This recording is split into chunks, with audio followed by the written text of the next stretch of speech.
The density of a material in SI unit is 128 kg per meter cube. There are certain units in which the unit of length is 25 cm and the unit of mass is 50 gram. The numerical value of density of the material is dash. சரி வாங்க இப்போ solve பண்ணலாம். So இது என்னன்னா dimension analysis படிச்சிருப்போம். சரி அந்த concept என்ன பண்ணலாம்னா ஒரு சிஸ்டம் ஆஃப் யூனிட்ஸ்ல இருக்க வேல்யூவை என்னோட இன்னொரு சிஸ்டம் ஆஃப் யூனிட்ஸ் கன்வெர்ட் பண்ண முடியும். சரியா என்ன பண்ணலாம்னா n1 u1 equal to n2 u2. சரியா ஸோ இதான் நமக்கு தேவையான ஃபார்முலா. சரியா ஸோ நமக்கு என்ன கொடுத்துருக்காங்க, என்ன ஃபார்மேட்ல இருக்குன்னு சொல்லி கொடுத்துருக்காங்க நம்பர்ஸ் வந்து.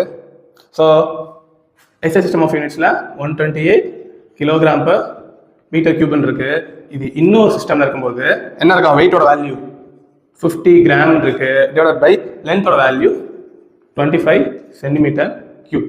சரியா இப்போ என்ன பண்ணுறேன், நான் n2 தான் கண்டுபிடிக்க போறேன். அதுக்கு முன்னாடி கிலோகிராம் இருக்கிறது நான் கிராமுக்கு சேஞ்ச் பண்ணணும். அப்போ என்ன வரும், 128 into 1000 gram divided by 100 centimeter the whole cube equal to n2 into 50 gram divided by 25 centimeter the whole cube. சரியா இதான் கண்டுபிடிப்போம். எனக்கு என்ன வேணும், n2 தான் வேணும். ரிமைனிங் டேர்ம்ஸ் எழுதுவோமா, 128 into 1000 divided by cube, so 100 into 100.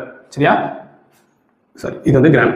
சரியா இன்ட்டு இது இங்கே வரும்போது ரெசிப்ரோக்கல்ல வரும். அப்போ 25 into 25 divided by 50. சரியா இங்கே கிராம் இருக்கும், இங்கே கிராம் இருக்கும், இங்கே சென்டிமீட்டர் இருக்கும், இங்கே சென்டிமீட்டர் இருக்கும், எல்லா டேர்ம்ஸும். ஸோ இந்த கிராம் கேன்சல், சென்டிமீட்டர் கேன்சல் ஆகும். Will get only the number, ஒரு நம்பர் மட்டும் தான் வரும். வாங்க நெக்ஸ்ட் கேன்சல் பண்ணுற டேர்ம்ஸ் ஃபுல்லாக கேன்சல் பண்ணுவோம்.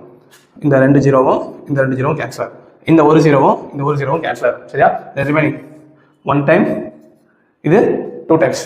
சரியா அகெயின் இது 1 டைம், இது 4 டைம். சரியா 1 டைம் 64, 1 டைம் 16 டைம். சரியா அப்போ என்ன இருக்கும், 16 into 25 by 10. சரியா 16 into 25 என்னது 400 divided by 10 equal to 40. சரியா அப்போ n2 ஓட வேல்யூ என்னது 40 யூனிட்ஸ். சரியா அப்போ n1 u1 equal to n2 u2. இந்த ஃபார்முலா யூஸ் பண்ண என்ன பண்ணாங்கன்னா ஒரு சிஸ்டம் ஆஃப் யூனிட்ஸ் இருக்கிறத இன்னொரு சிஸ்டம் ஆஃப் யூனிட்ஸ்க்கு ஈஸியாக கன்வெர்ட் பண்ணலாம். சரியா ஸோ உங்களுக்கு answer n2 equal to 40 units.